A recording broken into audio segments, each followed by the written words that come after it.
શ્રી હરિ વિષ્ણુના ચરણોમાં કોટી કોટી પ્રણામ. સ્વાગત છે આપ સૌનું ભક્તિ કથા ચેનલમાં. આજે આપણે વાત કરવાના છીએ શ્રાવણ મહિનાના સુદ પક્ષની એકાદશી, જે પવિત્રા એકાદશી અથવા પુત્રદા એકાદશી તરીકે ઓળખાય છે. તો વિડીયોમાં મારી સાથે અંત સુધી જોડાયેલા રહો. ભક્તિ કથા ચેનલને સબસ્ક્રાઇબ કરો. વિડીયો ગમે તો લાઈક કરો, શેર કરો અને કોમેન્ટમાં જય શ્રી હરિ લખજો. આ વર્ષે શ્રાવણ પુત્રદા એકાદશી 23 અને 24 ઓગસ્ટ આમ 2 દિવસ આવે છે. આ દિવસે હરિવાસનું સમાપન સૂર્યોદય પછી થાય છે. આથી લોકો શ્રાવણ પુત્રદા એકાદશીનું વ્રત કયા દિવસે રાખવું એ અંગે મૂંઝવણમાં છે. જ્યારે પણ 2 દિવસનું એકાદશીનું વ્રત હોય છે ત્યારે ઉપવાસના દિવસ અંગે મૂંઝવણ ઊભી થાય છે. તો ચાલો સૌથી પહેલા આપણે જાણીએ કે શ્રાવણ માસની પુત્રદા એકાદશીનું વ્રત કઈ તારીખે રાખવું, પૂજા માટે શુભ મુહૂર્ત શું છે અને પારણા કરવાનો પંચાંગનો સમય કયો છે. શ્રાવણ પુત્રદા એકાદશીની તારીખ 23 ઓગસ્ટના રોજ સવારે 2 વાગ્યાથી શરૂ થાય છે અને 24 ઓગસ્ટે સવારે 4:18 વાગ્યા સુધી રહેશે. આ માટે વ્રત માટે ઉદય તિથિ મુજબ શ્રાવણ પુત્રદા એકાદશીનું વ્રત 23 ઓગસ્ટના રોજ છે, પરંતુ હરિવાસ 24 ઓગસ્ટના રોજ સવારે 10:49 વાગ્યા સુધી છે. આથી ઉપવાસ કરનાર વ્યક્તિ હરિવાસ પૂર્ણ ન થાય ત્યાં સુધી ઉપવાસ તોડી શકતો નથી. આ શુભ દિવસે વિષ્ણુ પૂજાનો શુભ સમય છે 23 ઓગસ્ટે સવારે 7:32 વાગ્યાથી બપોરે 12:24 વાગ્યા સુધી. આ શુભ સમયે ભગવાન વિષ્ણુની પૂજા કરવી ખૂબ જ લાભદાયી મનાય છે. યોગ્ય સમયે પૂજા કરવાથી મનમાં ભક્તિ જાગૃત થાય છે અને પૂજાનો સંપૂર્ણ લાભ મળે છે. આ સમયને ધ્યાનમાં રાખીને તમામ ધાર્મિક વિધિઓનું પાલન કરવું જોઈએ. હરિવાસરને કારણે આ વ્રત 2 દિવસનું રહેશે. ગૃહસ્થો 23 ઓગસ્ટના રોજ શ્રાવણ પુત્રદા એકાદશીનું વ્રત રાખશે અને વૈષ્ણવો 24 ઓગસ્ટના રોજ ઉપવાસ રાખશે. 23 ઓગસ્ટના રોજ ઉપવાસ રાખનારાઓ 24 ઓગસ્ટ એટલે કે સોમવારના દિવસે હરિવાસ પૂર્ણ થયા પછી બપોરના સમયે ઉપવાસ તોડી શકશે. 23 ઓગસ્ટે રવિવારના રોજ કરેલા ઉપવાસનો તોડવાનો સમય છે 24 ઓગસ્ટ સોમવારે બપોરે 1:41 થી 4:16 વાગ્યા સુધી. આ નિર્ધારિત સમયની અંદર ઉપવાસ તોડવા યોગ્ય છે. યોગ્ય સમયે ઉપવાસ તોડવાથી જ તેની પૂર્ણ પ્રાપ્તિ થાય છે. શાસ્ત્રો અનુસાર ઉપવાસ તોડવાનો સમય પાળવો એ પૂજાનો એક મહત્વપૂર્ણ ભાગ મનાય છે. આ શુભ સમયે ઉપવાસ તોડવાથી ભગવાન વિષ્ણુ પ્રસન્ન થાય છે. જે લોકો 24 ઓગસ્ટના રોજ ઉપવાસ રાખશે તેઓએ 25 ઓગસ્ટના સૂર્યોદય પછી ઉપવાસના પારણા કરવાના રહેશે. આમ શ્રાવણ પુત્રદા એકાદશીના પારણ સમય આ પ્રમાણે છે. જેઓ 24 ઓગસ્ટે પારણા કરશે તેઓએ બપોરે 1:41 થી 4:16 વાગ્યા સુધીમાં પારણા કરવાના. જ્યારે 25 ઓગસ્ટે જેઓ પારણા કરશે તેઓએ સવારે 5:55 થી 6:20 સુધીમાં પારણા કરવાના રહેશે. હવે જાણીએ શ્રાવણ પુત્રદા એકાદશીનું વ્રત શા માટે કરવામાં આવે છે.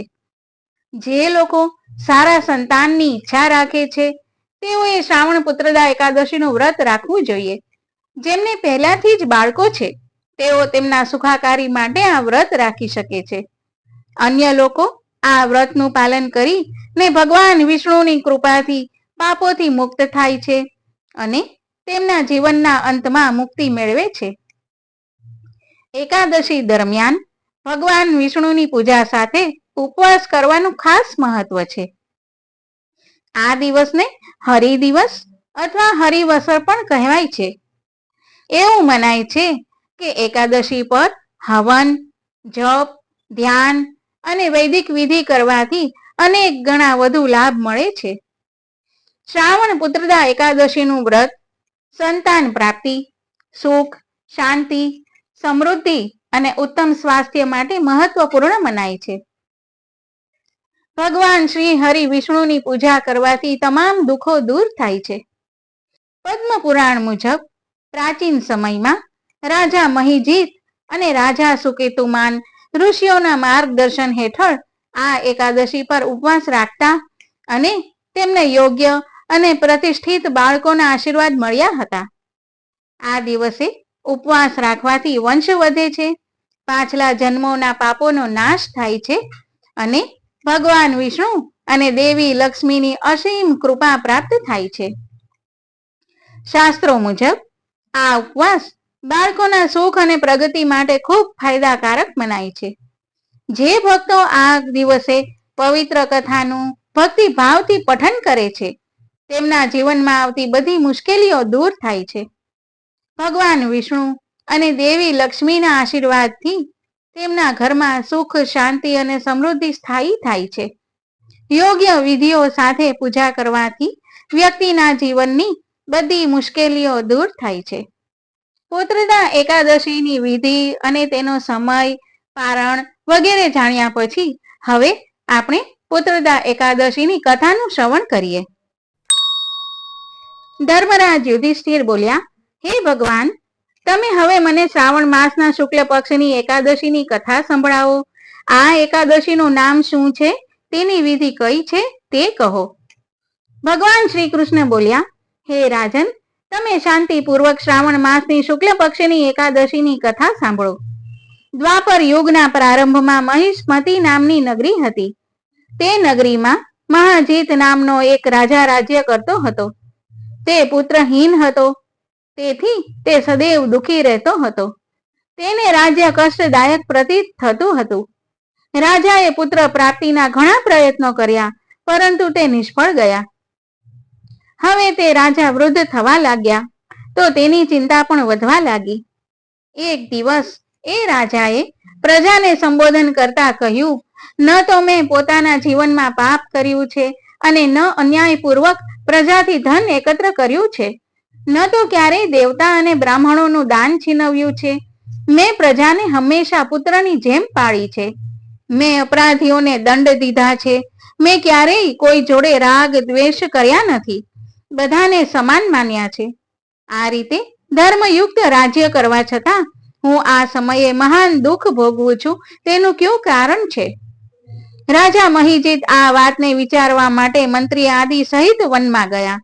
ત્યાં વનમાં જઈને એમણે મોટા મોટા ઋષિ મુનિઓના દર્શન કર્યા. એ સ્થાન પર એમણે વયોવૃદ્ધ અને ધર્મના જ્ઞાતા મહર્ષિ લોમશના દર્શન કર્યા. બધાએ મહર્ષિને પ્રણામ કરી એમના સન્મુખ બેસી ગયા. એમના દર્શનથી બધાને ખૂબ પ્રસન્નતા થઈ અને કહેવા લાગ્યા, હે દેવ, અમારા અહોભાગ્ય છે કે અમને તમારા દર્શન થયા. લોમશ ઋષિ બોલ્યા, હે મંત્રીગણ, તમારા લોકોના વિનય અને તમારા સદવ્યવહારથી હું અત્યંત પ્રસન્ન છું. તમે મને તમારું આવવાનું કારણ બતાવો. હું તમારું કાર્ય પોતાની શક્તિ અનુસાર અવશ્ય જ કરીશ, કારણ કે અમારું શરીર પરોપકાર માટે જ બન્યું છે. લોમશ ઋષિના વચન સાંભળી મંત્રી બોલ્યા, હે મહર્ષિ, તમે અમારી વાત જાણવામાં બ્રહ્માથી પણ વધુ છો, તેથી તમે અમારા સંદેહને દૂર કરો. મહિષ્મતી નામની નગરીમાં મહાજીત નામના ધર્માત્મા રાજા છે. તે પ્રજાને પુત્રની જેમ પાળે છે, છતાં તે પુત્રહીન છે. તેનાથી તે અત્યંત દુઃખી રહે છે. અમે લોકો તે રાજાની પ્રજા છીએ. અમે લોકો તેમના દુઃખથી દુઃખી છીએ, કારણ કે પ્રજાનું એ કર્તવ્ય છે કે રાજાના સુખમાં સુખ માને અને દુઃખમાં દુઃખ માને. એમના પુત્રહીન હોવાનું કારણ હજી સુધી પ્રતીત થયું નથી. તેથી અમે લોકો તમારી પાસે આવ્યા છીએ. જ્યારે અમને તમારા દર્શન થયા તો અમને પૂર્ણ વિશ્વાસ છે કે અમારું કષ્ટ અવશ્ય જ દૂર થઈ જશે. મહાન પુરુષોના દર્શન માત્રથી જ પ્રત્યેક કાર્યની સિદ્ધિ થાય છે. તેથી હવે તમે અમારા રાજાને પુત્ર થાય એવો ઉપાય બતાવો. લોમશ ઋષિએ એક ક્ષણ માટે નેત્ર બંધ કર્યા અને રાજાના પૂર્વજન્મોનો વિચાર કરવા લાગ્યા. તે વિચાર કરીને બોલ્યા, હે શ્રેષ્ઠ પુરુષો, આ રાજા પાછલા જન્મમાં અત્યંત નિર્ધન તથા ખરાબ કર્મો કરતા હતા. તે એક ગામથી બીજા ગામ ફરતા હતા. એક દિવસ જેઠ માસના શુક્લ પક્ષની એકાદશીના દિવસે 2 દિવસથી ભૂખ્યા હતા. બપોરના સમયે એક જળાશયમાં પાણી પીવા ગયા. એ સ્થાન પર એ જ સમયે એક વિયાયેલી ગાય જળ પી રહી હતી. રાજાએ તરસી ગાયને ભગાડીને સ્વયં જળ પીવા લાગ્યા. તેથી રાજાને આ દુઃખ ભોગવવું પડે છે. એકાદશીના દિવસે ભૂખ્યા રહેવાથી એ રાજા થયા અને તરસી ગાયને હટાવવાથી પુત્ર વિયોગનું દુઃખ તેણે ભોગવવું પડે છે. તેથી બધા લોકો બોલ્યા, હે મહર્ષિ, શાસ્ત્રોમાં એવું લખ્યું છે, પુણ્યથી પાપ નષ્ટ થઈ જાય છે. તેથી કૃપા કરીને તમે રાજાના પૂર્વ જન્મના પાપ નષ્ટ થવાનો ઉપાય બતાવો, કારણ કે એ પાપનો ક્ષય થવાથી પુત્ર રત્નની ઉત્પત્તિ થશે. મુનિના વચનોને સાંભળી લોમશ ઋષિ બોલ્યા, હે સજ્જનો, જો તમે શ્રાવણ માસની શુક્લ પક્ષની પુત્રદા એકાદશીનું તમે બધા લોકો વ્રત કરો અને રાત્રિએ જાગરણ કરો અને તે વ્રતનું ફળ રાજાને પ્રદાન કરો તો તમારા રાજાને પુત્ર થશે. ત્યારે સમસ્ત દુઃખ નષ્ટ થઈ જશે. મંત્રીઓ સહિત સમસ્ત પ્રજા મહર્ષિ લોમશ ઋષિના વચન સાંભળીને પ્રસન્નતાપૂર્વક પોતાના નગરમાં પાછા આવ્યા. એ બધા લોકોએ શ્રાવણ માસના શુક્લ પક્ષની એકાદશીને લોમશ ઋષિની આજ્ઞા અનુસાર વિધિપૂર્વક વ્રત કર્યું અને દ્વાદશીએ એમનું ફળ રાજાને આપ્યું. એ પુણ્યના પ્રભાવથી રાણીએ ગર્ભ ધારણ કર્યો અને 9 મહિના બાદ અત્યંત તેજસ્વી પુત્ર રત્ન ઉત્પન્ન થયો. હે રાજન, તેથી આ એકાદશીનું નામ પુત્રદા એકાદશી પડ્યું છે. જે મનુષ્ય પુત્ર રત્ન પ્રાપ્ત કરવા ઈચ્છે છે તેણે આ એકાદશીનું વિધિપૂર્વક વ્રત કરવું જોઈએ. આ વ્રતના પ્રભાવથી આ લોક અને પરલોકમાં સ્વર્ગ મળે છે. ઓમ નમો નારાયણ.